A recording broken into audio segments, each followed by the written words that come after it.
Welcome. I'm Lee Cowan, and this is Here Comes the Sun, a closer look at some of the people, places, and things we bring you every weekend on Sunday morning.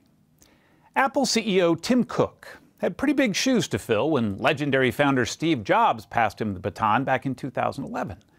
Under Cook's leadership, Apple has become the most valuable company on the planet and made him something of a rock star with fans of the company's products. John Dickerson caught up with him. You said I don't think of myself as a celebrity. No, I don't. But you are. I'm just a fairly ordinary person, and people love the company. And so they express that love with me a lot. Later in the show, Tim Cook on his ambitious carbon neutral plans for Apple. Is a carbon neutral iPhone the holy grail? It's a stretch, but by 2030, we'll have a carbon neutral iPhone. And the toughest part of getting that is what, your suppliers? Getting them to be carbon neutral? It's a combination of the suppliers and things like in the transportation world.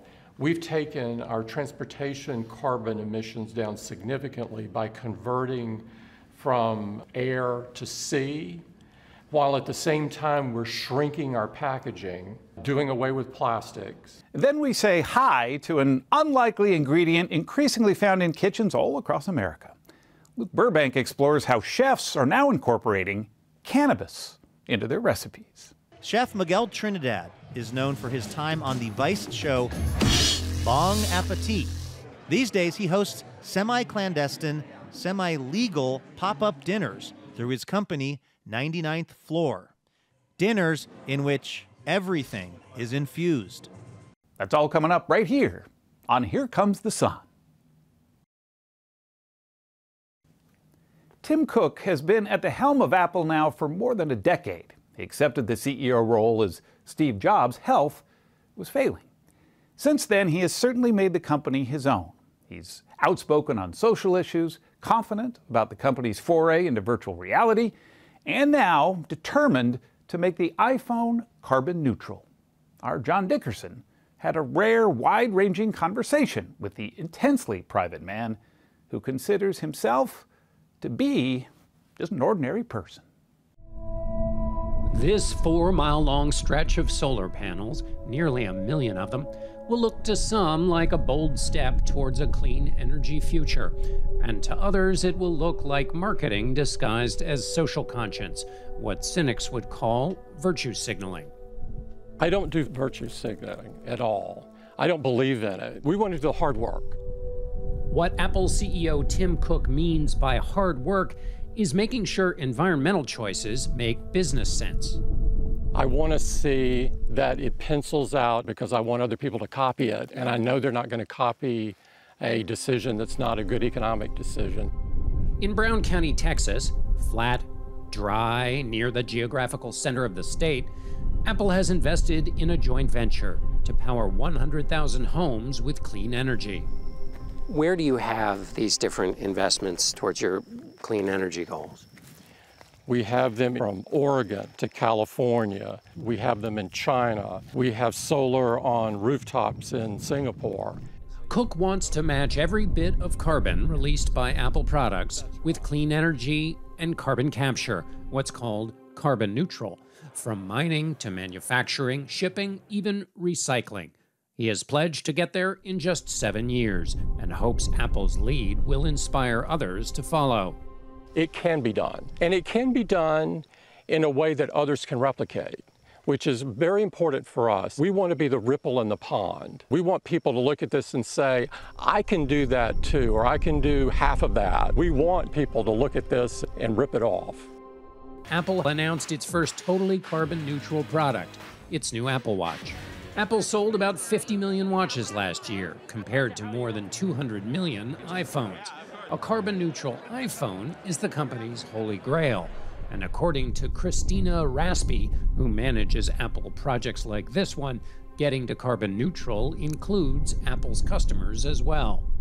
Right now, we're focused across the company, and my department in particular, on ensuring every device that our customers own and operate, the electricity they use to charge it is offset by renewable energy. This is all about putting 1 watt in the system for every watt that our customers use to power our devices. Have you had to become an energy engineer in this process? I don't know that I would give myself that kind of certification, but I certainly understand a lot more than I used to. You like everything so far? Cook was appointed Apple CEO by founder Steve Jobs in 2011, just months before Jobs lost his battle with cancer. Since then, Apple has become the most valuable company on the planet, worth nearly $3 trillion, 9 times its value back when Cook became the boss. When you look at the time you've been CEO, are you more bold or more cautious? I came into the CEO role at a time that I was, along with the company, was in deep despair over Steve's health. And so that was a very difficult time to get over personally. And over time, you gain more confidence. And you have a feel for things. You know it when you see it, and you take more risk. We do have one more thing. One big risk Cook has taken is entering the virtual reality competition, where other companies have faltered.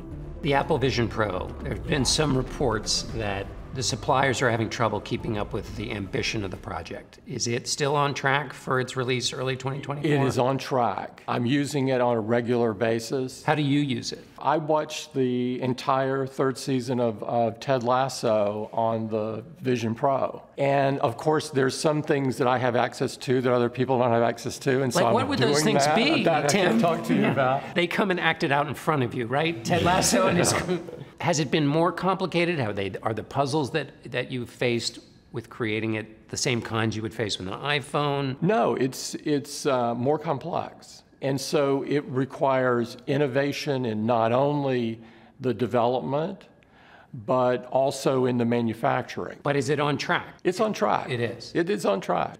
Success has also emboldened Cook to speak out on civil and voting rights issues, especially LGBTQ equality. Look this way, Tim. In Apple's Austin, Texas campus, the staff's diversity was clear to see. I was hoping you had a moment to chat with a very special guest. Hi. He even took a sales call. You want a larger display? I'll leave you with a professional now. But it's been wonderful talking with you. Good, how are you? You guys thought I'd screw it up. The caller wanted to upgrade their iPhone. Did you tell her to hold out for the 15? I didn't exactly say that. You said I don't think of myself as a celebrity. No, I don't. But you are. I'm just a fairly ordinary person, and people love the company. And so they express that love with me a lot. This may be a welcoming place for Apple's 10,000 Austin employees, but while Texas promotes its business-friendly climate, the state has pursued strong anti-abortion and anti-trans and gay legislation. When we last talked, you said, I believe that everyone should be treated with dignity and respect, and that all roads lead to equality. How should people think about your commitment to equality and the politics of Texas, which would seem to be clashing with that?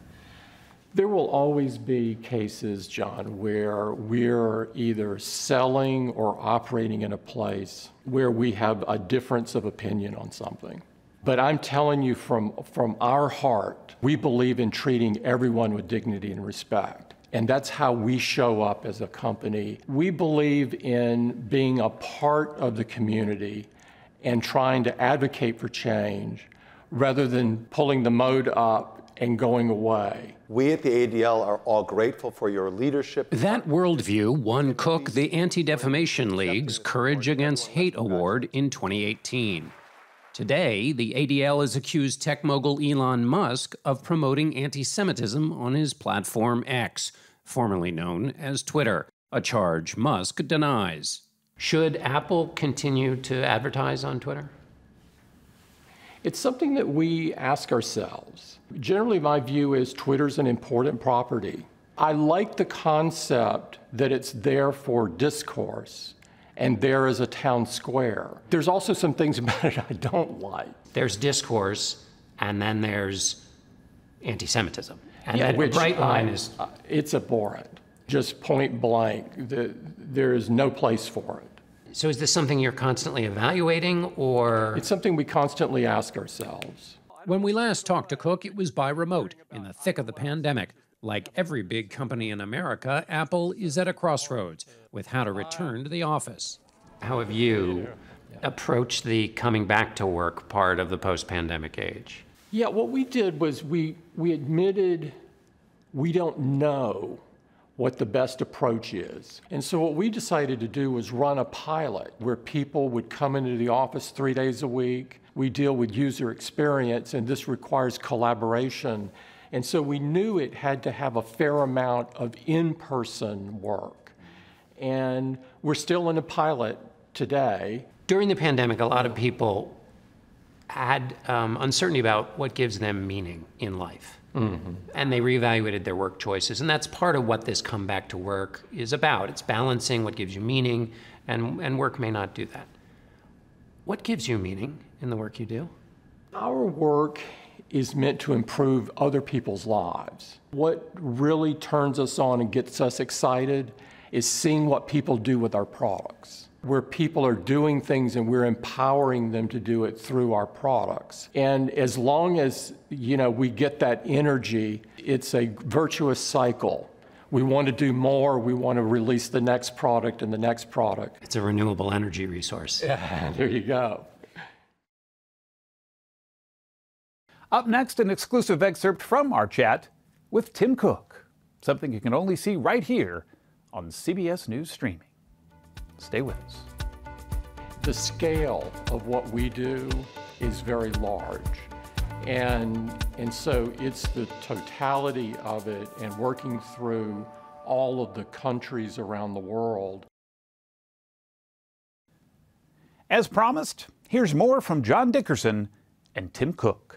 What more does Apple have to do to reach the goals you want for it to be in terms of being carbon neutral?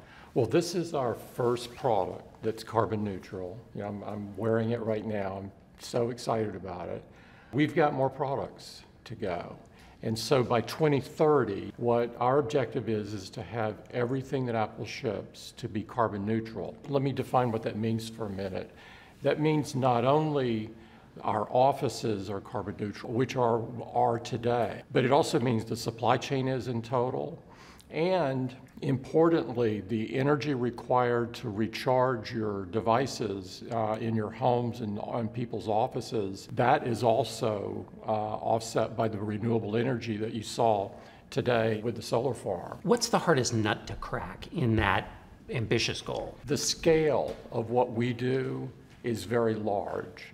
And so it's the totality of it and working through all of the countries around the world because we want this not only for our home country, but we want to do it globally. And so just the sheer scale is significant. Also, we're trying to do it in a way that is economically good. And the reason for that is, other than we're a business, is because we want people to copy us. Right.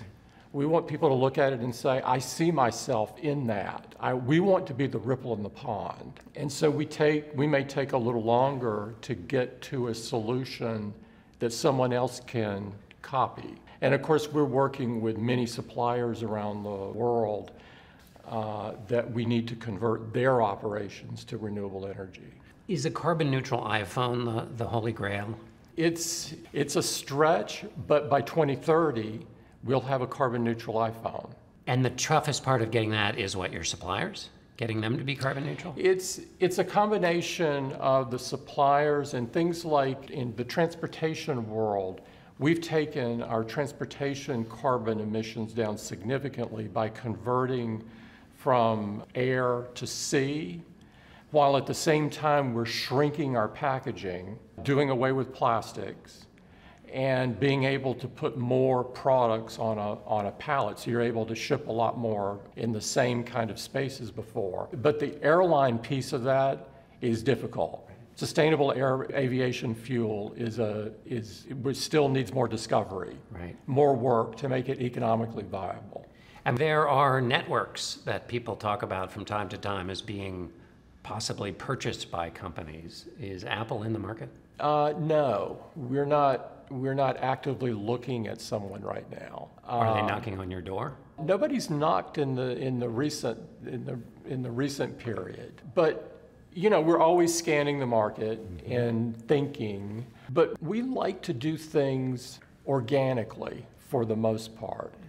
That doesn't mean that we rule out acquisition. And so it's a little different way of looking at it. We try to do something that helps us accelerate a feature or accelerate us into a certain business or area. And again, that doesn't mean that we would never do it, but it would be a high bar.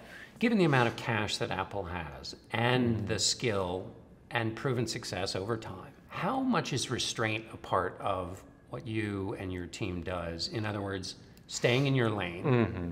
How much of a challenge is that, or is it not a challenge at all because you know what your lane is and you just stay in it?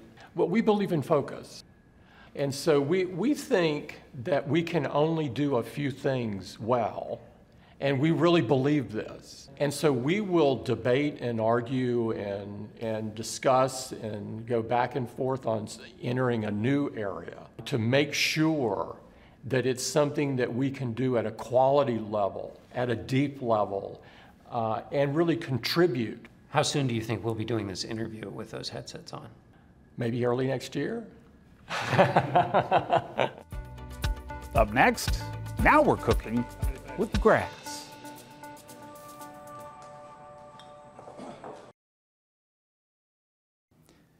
Welcome back.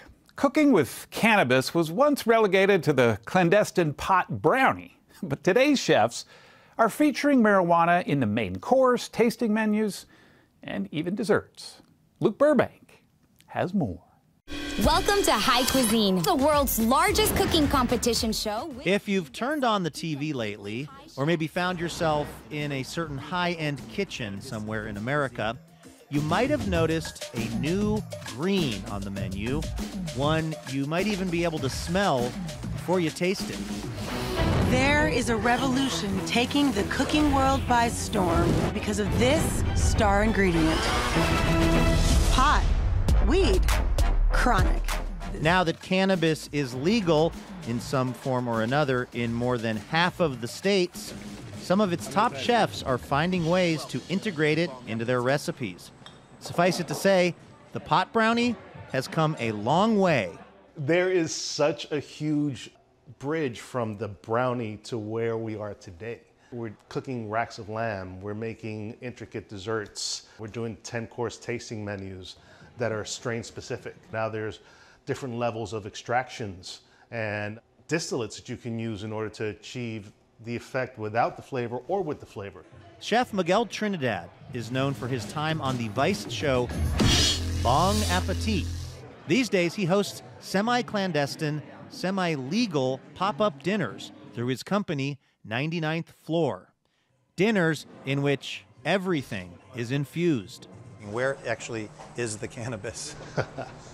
It's in many different stages. In the demi for the steak, we took some of the beef fat and infused that and then put that back into the demi. Here is some cannabis butter. This has been cooked extremely low temperature for a long time because I wanted to draw out a lot of the terpenes without making it taste too weedy. Terpenes are the chemical compounds in cannabis that give it that characteristic funky smell and taste, and can make it a challenge to cook with. Even for noted Portland cookbook author Lori Wolf. Learning how to cook with it is kind of learning how to cook with a really dreadful tasting spice. Wolf has written 5 cookbooks on the subject, earning her the title back in 2017 of the Martha Stewart of edibles. When Wolf and other chefs cook with cannabis, they say the key is to be extremely precise with the dosage going into say a butter board that's actually made with canna butter. Cheers. Cheers.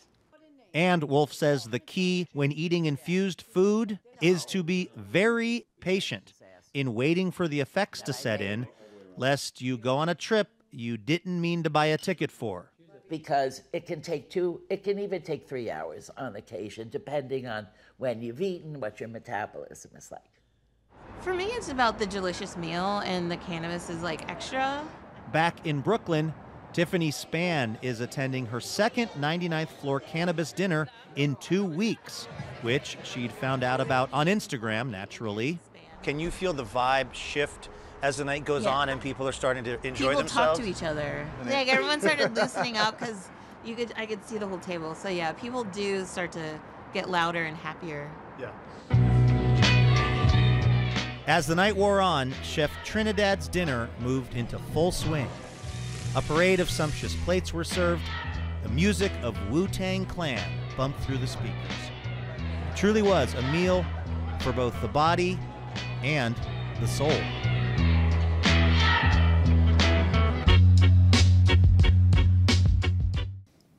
I'm Lee Cowan. Thanks for joining us. We'll see you right here next time on Here Comes the Sun.